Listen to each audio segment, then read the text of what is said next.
Awesome. So yeah, Michael has been working and researching a bit on the validator side with Chorus One before, and now he's working with Gattaca Titan, one of the big builders and advisor, and yeah, has a new proposal and approach to what relays could do in the future. So let's give it up for Michael.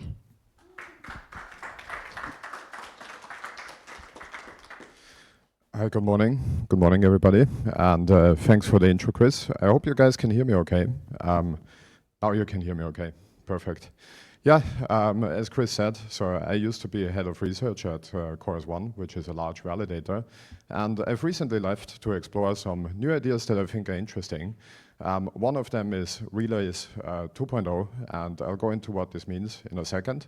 And this is a joint exploration with Gattaca, the team behind the Titan Builder, in my function as an advisor to Gattaca. Yeah, and Relays 2.0 has two elements. One is on block merging, and the other is on inclusion lists. And without further ado, let's just start examining these. Yeah, agenda, I'll first go over the goals, right? What is the purpose of going into this direction? Then I'll talk about relay block merging, how and why it works, and then what we think its impact would be. So we ran an initial study there with some internal data that I think is very interesting. Secondly, I'll talk about relay inclusion lists, and then lastly, a few words about the roadmap.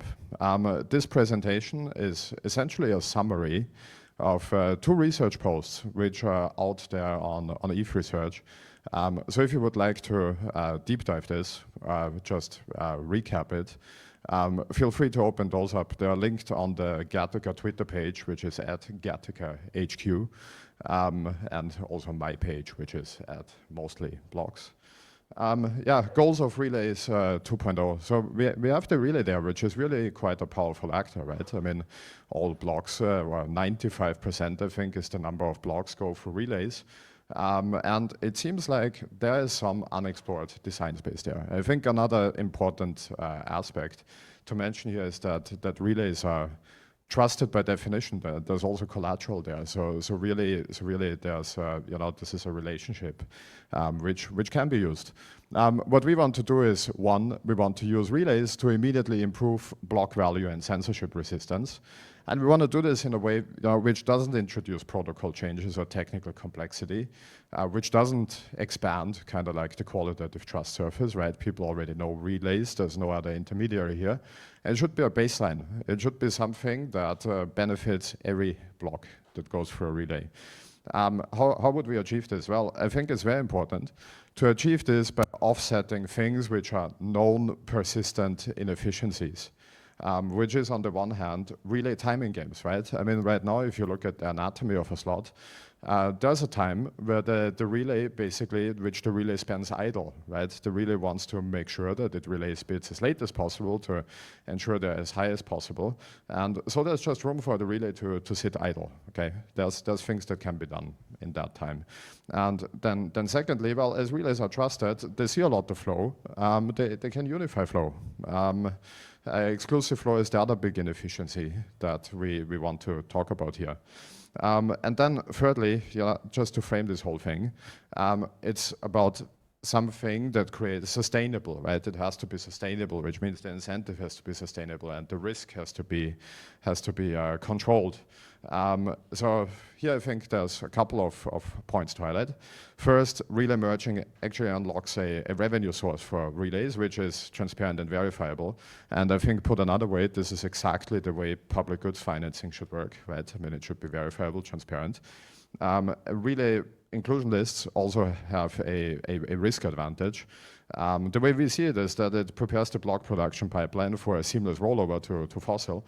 And then lastly, no additional load on proposals. And the last thing I'll say on this slide is if you look at the goals for the L1, right? So we have better UX, we have scaling, and we have more throughput, and we have blobs. This hits a fair amount of them. It increases throughput, more on that later. It improves UX because it reduces inclusion time. And blobs, that is a future direction. Yeah, let's look at the first element. which is, and actually we can go a step deeper and recall Tony's slide from before, where he mentioned that the earlier stage of improving things would be optimizations and repricing. So I want to put this idea in that bucket. It's in the category of optimizations and repricing. Yeah, how does relay block merging work? Well, this is the busiest slide of the presentation, so forgive me for that. But I think it's actually fairly simple to summarize. Relay block merging essentially allows relays to append transactions from competing blocks to the bottom of the winning PBS block, and they do this in the idle time, which is normally uselessly spent, spent in a way which is suboptimal for timing games.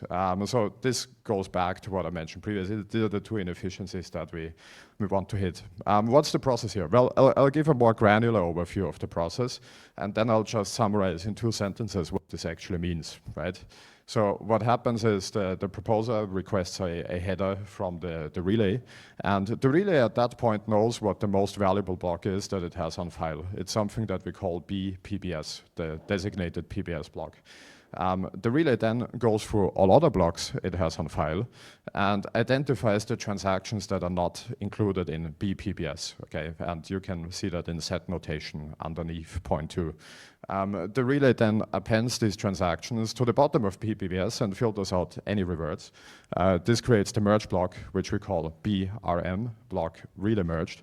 And then at delivery time, the relay simply sanity checks the value of BRM against the most valuable PBS block at that time, which is B hat PBS. So that's basically just the latest bit that the builder, the best builder came up with. And then in the end, the relay delivers the most valuable block on file. Okay, what does this mean in really practical terms? Relays know what their most valuable block is when they, at each time in the slot. In parallel, they build an alternative block by appending transactions onto it that are not in the winning block. And then in the end, they just check what's more valuable, the best block the builders gave or the merge block. And then it delivers that. So what this means, put in different words, is it strictly increases block value. Yeah, and then, where does the value go? Well, I think it has to be distributed in a way which is incentive compatible, which means at the beginning, we thought of per transaction fixed percentage allocations, which is just a quarter each to the proposer, the relay, the winning builder, and each contributing builder on a per transaction basis. So for any transaction that's merged in, you kind of look at the value it brings, and then you split it this way. I can also put this a different way and say more staking rewards, right? Because the proposer will pass it on. Okay. I referenced an internal study before. So what we did is we looked at slots that Titan didn't win between May 19th and June 2nd of this year. And we found the following: around 84% of blocks could have been improved from relay block merging, which gave us an absolute uplift of around 102.29 ETH, right? On top of a total block value of 3,200. This, of course, comes with some caveat, right? I mean, this is a short-term study. It's a study that only considers slots that Titan lost. But I think this is not a data set which you can typically get. So I think it should be seen as a very good indication. What are our takeaways from here? Well, one thing that I actually think is a very nice dynamic is the value add of relay block merging scales with decentralization. If you imagine a world where one builder has all flow, that builder can just come up with the best block every single time, right? I mean, there's not really much discretion the relay can add. But the more fragmented flow is, the more value the relay can add by kind of putting those Legos together, right? Maybe it's very important to highlight here that the merging activity that the relay undertakes must not change the execution guarantees of the winning block. Then I also want to highlight some instances where we've found the system to be particularly valuable. And that is usually when there's some inefficiency, right? Let's call it a subsidy.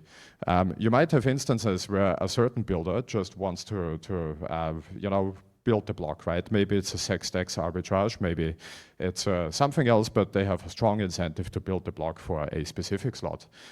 If they have to subsidize, you can view it as a different way and say they don't have enough flow to win. And this creates a situation where relay block merging really unlocks a lot of value by merging other flow in, because the flow goes somewhere, right? It might not be with that builder in this slot, it's with others. And in this instance, the relay can unlock a lot of value by appending it to the bottom of the winning block. If you look at the top right here, last thing on this slide, 0.1% of blocks surpass a very high uplift, and this is typically a situation like that, where somebody just subsidizes things very strongly.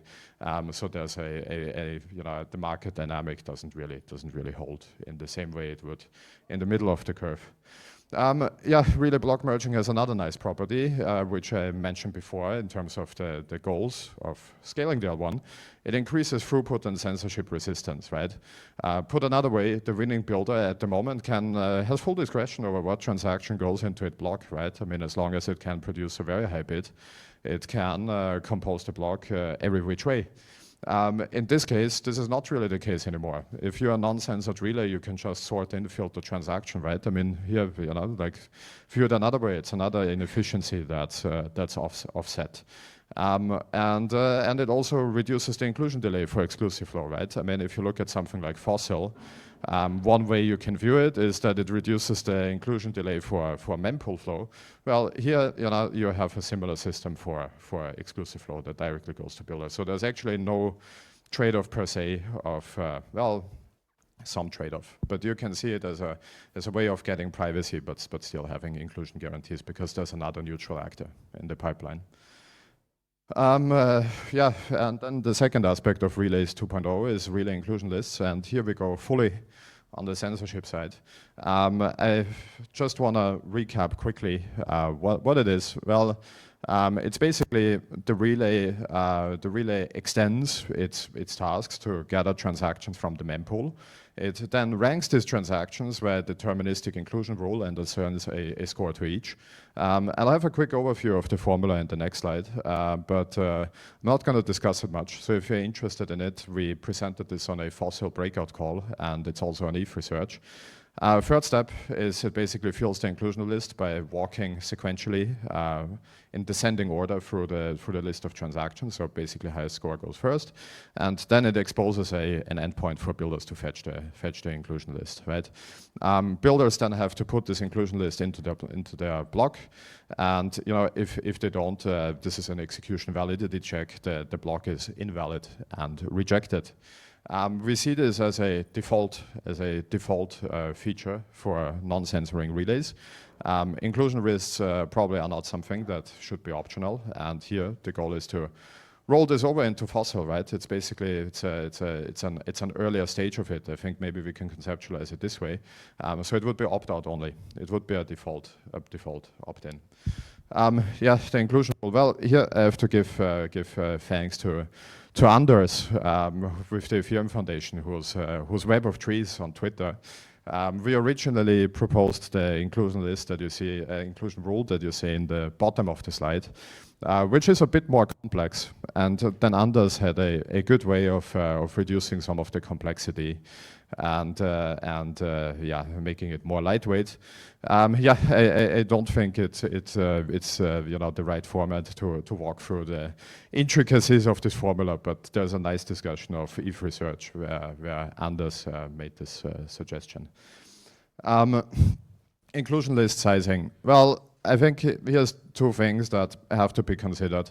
So for relay inclusion lists to find adoption, right? We want these to land in a maximum number of blocks, which means two things. First, many relays have to roll it out, and secondly, as little as possible, proposals have to opt out.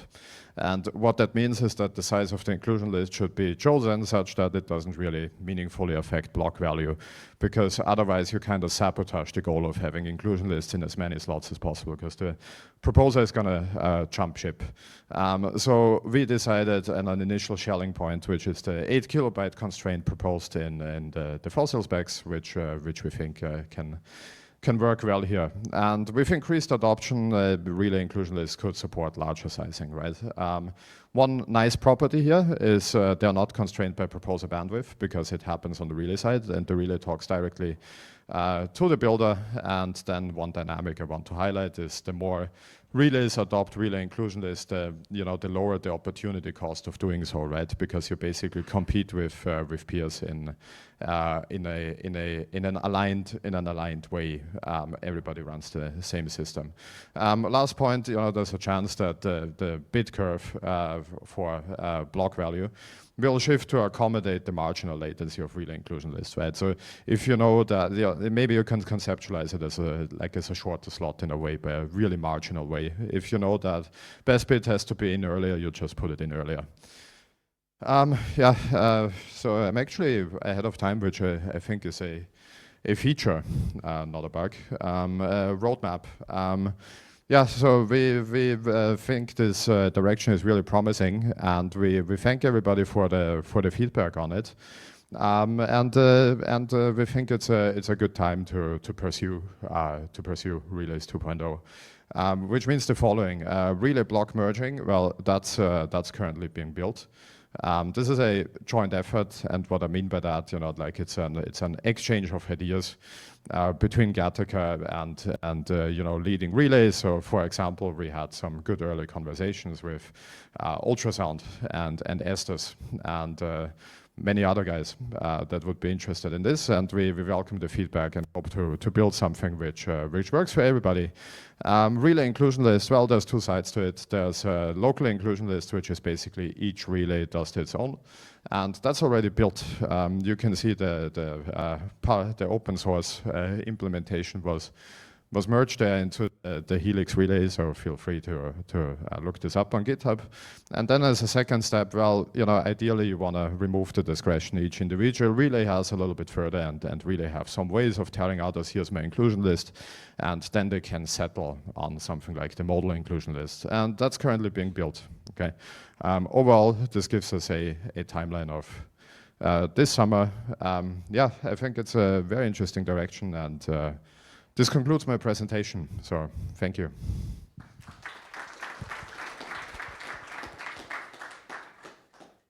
Thanks a lot, Michael. Any questions from the audience?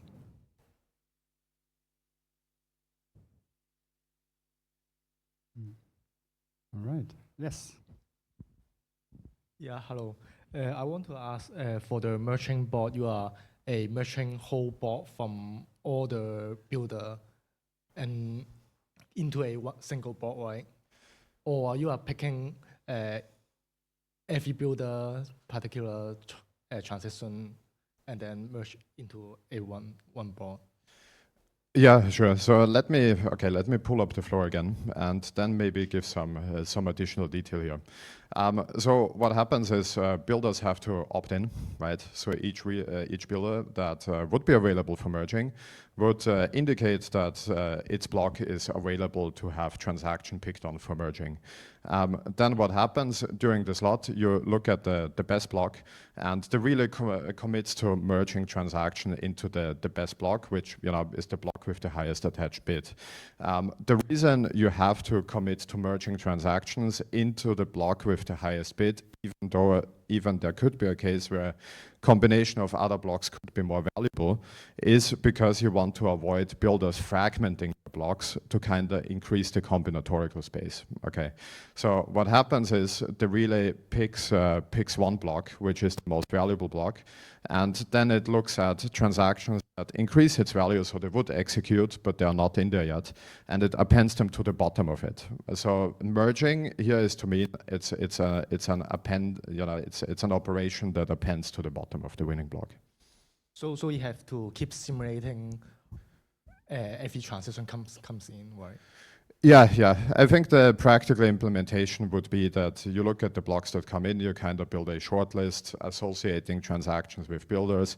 Then you take, look at the disjoint set, and then you would simulate that in parallel, right? So you would at each stage look at what the final block could look like.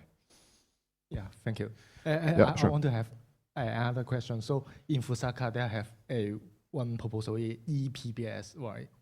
So EPBS is talking about the builder is directly sending the transaction to submit the block to the validator and skip the relay part. Is that will make this Well, so not I think working anymore? yeah, it's a very interesting question. I think the EPBS is not a hurdle per se, but I think there's a longer discussion. So maybe we can catch up afterwards and dive into it a bit more. Sure.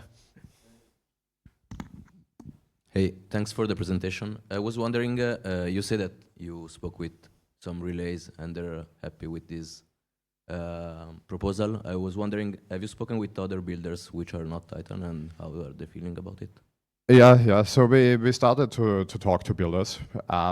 Generally, the feedback has been very positive, and the reason for that is because transaction usually wanna get in at a specific slot, right? And so there's a big opportunity cost to not getting them in that specific slot. And the proposal, of course, shares value with contributing builders. So for them, most of the time it would be a net uplift.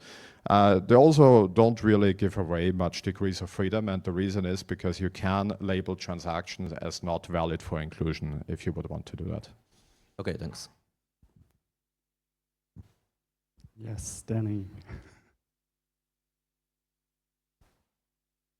Thank you. I'm curious about the data you showed when you say like the value in, this one. Were you simply look at like the landed values and like adding that up like where it didn't show up, like transaction it wasn't in your block, like I guess Titan block, or were you actually simulating all those transactions to like actually check the conflict of state? Yeah, so I think this is a very valid question, and I think this chart has some limitations. So let me outline quickly what it is that we did. So we looked at each slot over that time window that Titan lost. And then the next step is we basically looked at the transactions that had been in the Titan block that then didn't find inclusion as a consequence of Titan losing the slot. And then we checked for conflicts in the winning block, did the standard pre-execution checks, and basically merged it in like in an append way if we think it would have executed. Yeah. Okay, thanks. Sure. Another thing is I'm trying to understand the market design, and what sounds like the relay now is basically doing the builder job, and then what does the value proposition of builder gonna be like in this design anymore? Because like sounds like the relay can basically decide the finality of the block, and builder will just be a kind of like a pre-conf or like yeah. Yeah, sure. So I think So I think one aspect here is that the relay can't change the execution guarantees of whatever it is that the builder submits originally, right? So if the builder builds a block A, that block A is going to land in the form that the builder built it. What the relay could do is it could basically append transactions just to the bottom of it, right? So it wouldn't merge them in; it would just tag them on. And then the set of transactions that would basically be available to this would be like the disjoint set between what the builder put in the winning block and what other builders have that it didn't see. So as the builder, whatever you put in there, it's still okay, right? It won't get touched. Okay, so would you see like say right now a lot of the order flow vertical integration to builder will move to relay side, or not so much because it's only in the bottom block? Yeah, so I think there's definitely an instance where somebody, well, I mean, the relay would have to see the order flow that's being merged in the bottom of it, right? And it can get this in two ways. One is it sees it reflected in any other builder's block that has opted into being subject to the system, and then the other way could be the relay sees it somewhere else, right? So yeah, I think this might be conceptualized as, let's say you have a mempool and the relay can put transactions from there. There could also be a world where people send transactions to a relay. Yeah, I think that could happen, but I still think the path of sending it to the builder first doesn't come with an opportunity cost and is preferable because the builder has first say and controls the, let's say like the top 4/5 or whatever it ends up being of the block. Can I ask one last one? Okay. So how do you see like the whole, the value gonna shift in this new design? Like say will proposer make more money, or actually really gonna finally make money, or and would you have any other like redistribution mechanism, or like I guess like start from the beginning of this question would be like where do you see the competition will increase and like where, which means margin will be thinning. Like, Sure, sure. So ideally, the ambition is that well, ideally everybody should make more money whenever the relay can create value, and this is the reason why we've decided on this indicative split, which is basically a quarter to each. So the proposer would get some, the relay would get some, the winning builder would get some, and then each contributing builder would get some as well. The way this would be implemented in practice is you walk over the transactions that have been appended, and then for each of them you say, well, which builder did it come from, and then you would kind of distribute it out in quarters. In terms of how the competition would shift, well, I mean, what is the new activity that's being proposed here is that the relays would be able to kind of undertake this append-only merging, which I think on the one side reflects as, like just being able to do that well. And then on the other side, there's of course still a competition on bottleneck latency to the proposer. Because you still have to compare with the PBS block at the end of it, and ideally, if the block is super large, right, it's going to take more time to come through as well. So latency should still be the main vector that relays compete on. Yeah. Any final questions? Yes. Oh.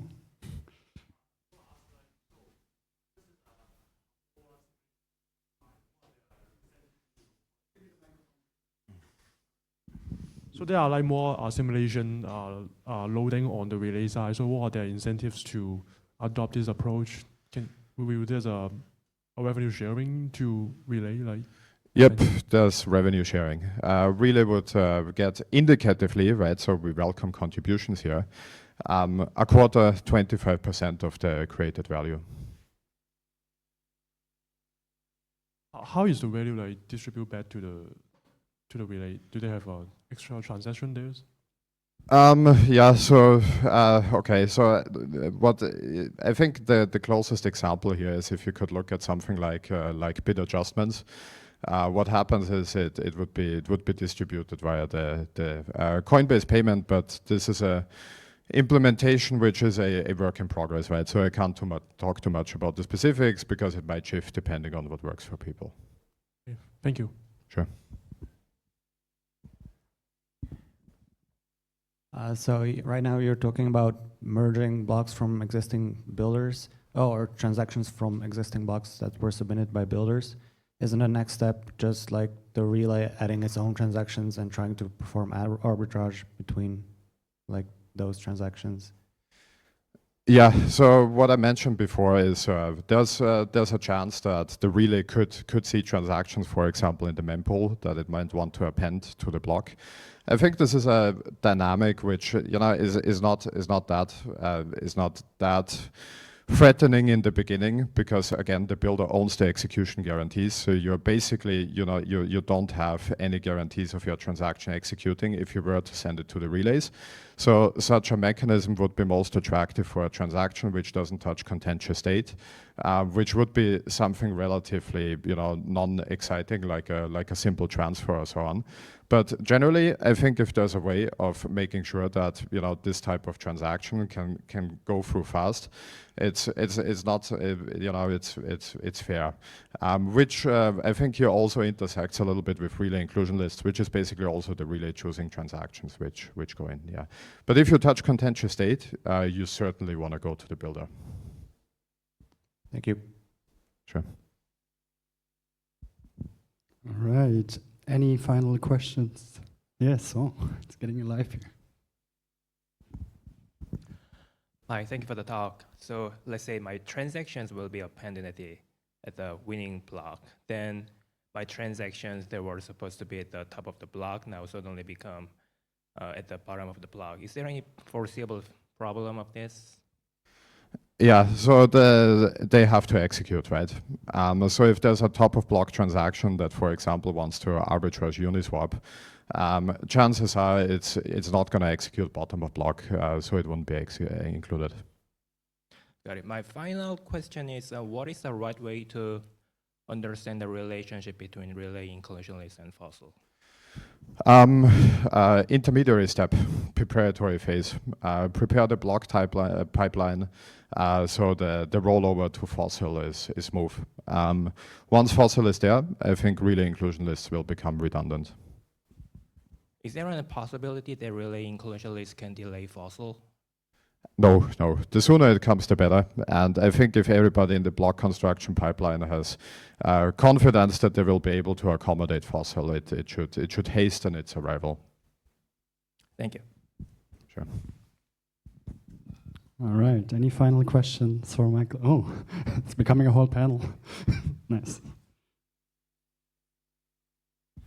Thank you. So with this win-win split situation, it seems everybody makes more profit. Where does this extra money come from?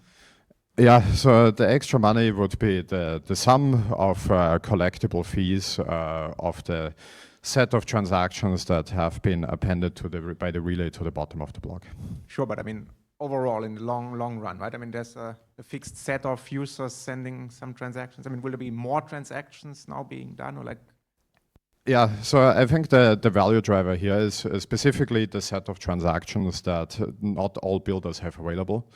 Or specifically, I think if you look at an individual situation that the winning builder doesn't have available.